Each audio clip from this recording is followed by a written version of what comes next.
Who's your partner in crime?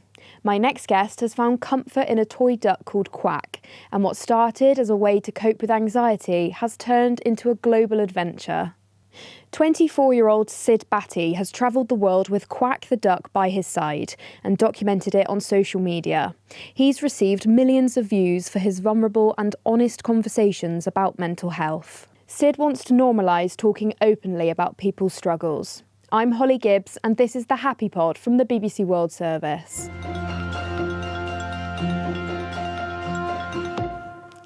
Sid and Quack join me now. Hi, Sid. Hello. Could you start by telling us how you got Quack? I was in my second year at university, and a couple of years prior I'd been diagnosed with social anxiety, depression and OCD. And when I was at university in my second year, it got quite bad. I was going through a pretty rough period mentally. And so one day I just decided to go to the local shops and buy something to make myself feel better, something that I could look at and it would remind me that everything will be okay and that kind of thing. And kind of like just comfort Teddy. And I bought Quack basically. he was my symbol that everything would be okay no matter how hard things get. And yeah, I guess that's how it all started. I kept him for about a year and a half without ever posting him. And yeah, I graduated university and I decided, you know what, I want to go and see the world before I get a job. And I was still doing social media at this point. I had about 75,000 followers from fitness. And yeah, I brought him with me to just kind of make me feel less alone while I was away, because growing up, I hated going away from home. You know, I used to cry on school trips and stuff because I didn't like being away from home. So yeah, I brought him with me as a comfort thing. And every place I went to around Europe initially, I kind of took pictures of him in every beautiful city I went to. And yeah, I guess I posted him for the first time when I was in Australia in December, and it kind of just blew up from there, really. What does Quack mean to you? If we look at it, he is unfortunately just an inanimate object. He can't speak, but it's more everything I've put into him and everything he means to me. A stranger down the street will just look at it and think he's just got a stuffed animal with him. But to me, he's helped me through all the tough times. I speak about him like he's a person, but yeah, I mean, he's just been with me through all the adventures. And how did having him help you on your travels? It was more like a reminder that when things got tough, he was like, the whole reason I got him was when things got tough, he'd remind me that it would be okay. And especially when I'm on my travels on the other side of the world, I had a few very difficult days thinking, is this right for me? You know, especially around Christmas time. It was the first Christmas in 24 years I'd spent away from my family, you know, but having Quack with me just gave me a little reminder that I was always close to home because he was with me. And on a serious note, you talk a lot on your social media about mental health and being open about the struggles that you face. What do you hope to achieve by doing that? I hope that people can see me and see me speak openly and realise themselves that they're not alone. I think me putting myself out there and being open enough to speak about it and speak about the things that help me and my story and my journey, I hope that helps men in particular see that it's okay to not be okay. One of my friends took his own life at the back end of, I think it was 2023. The back end of 2023, it was October. He actually took his own life, and his name was Niall. And he was actually one of my biggest supporters when I first started the social media stuff. So that hit me quite hard, to be honest. And I guess that just kind of motivates me more to do something about it. And subconsciously that's helped me, I guess, or not even subconsciously, just in general, that's my motivation, you know, seeing everyone connected with him and how they felt, you know. No, I would never have guessed he was struggling, and seeing that and all that happen and hearing that news is just it wants me to make a change, you know. It motivates me to make a change more than anything. And yeah, I know if he could see me today, he would be so proud. And yeah, I want to do it for him as well. That's an amazing message. What's the feedback been on your social media?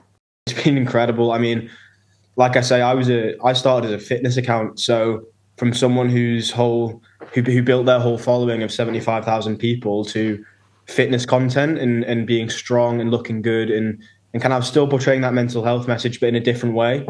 To then post about a little stuffed animal that I take with me everywhere to help me feel okay. It was a very scary thought, as I'm sure you can imagine, to post that to that audience. But I checked the video after the first day, and it had about 2 million views, and there was about 2,000 comments.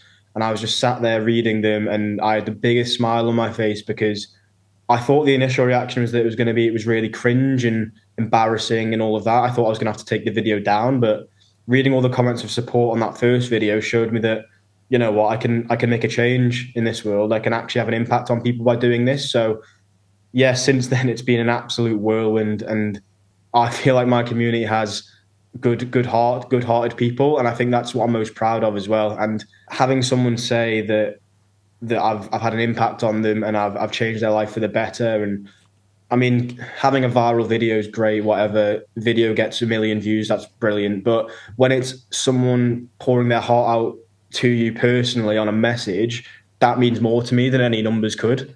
You know, I think that's the reason I do it. That's the reason I started posting about it, and that means more to me than anything. And you know, I've had the amount of message I get from people that say, I was really struggling today, but I've come across your account and it's put a smile on my face, or it showed me that I'm not alone.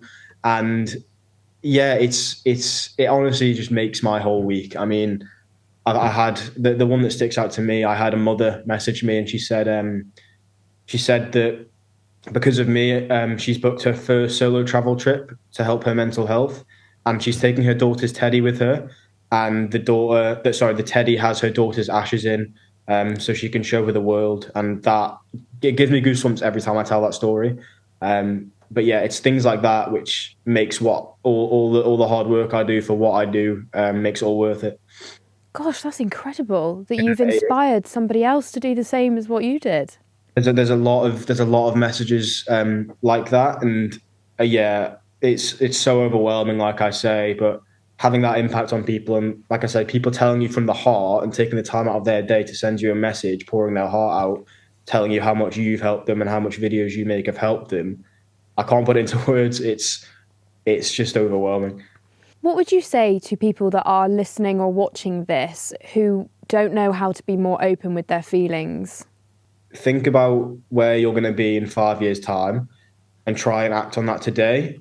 I mean, if you're struggling right now, the bad times won't last forever, believe me. I was going through the depths of it. I really was. I couldn't see light at the end of the tunnel, but I always thought, you know what? One day, in a month, in a year, in 5 years, this is going to pass and I'm going to be happy. I think you just need to kind of think a bit long term about it and focus on the bigger picture. You know, it's a bad day. It's not a bad life. Don't let other people's opinions dictate your life. Always follow your dreams, and yeah, just remember that everything will be okay, and do what makes you happy, because it is your life at the end of the day. Wow. Sid and Quack, thank you so much. That's so inspiring. Thank you so much. Thanks for watching this video. If you'd like to hear more stories like this one, just search for The Happy Pod wherever you get your podcasts from.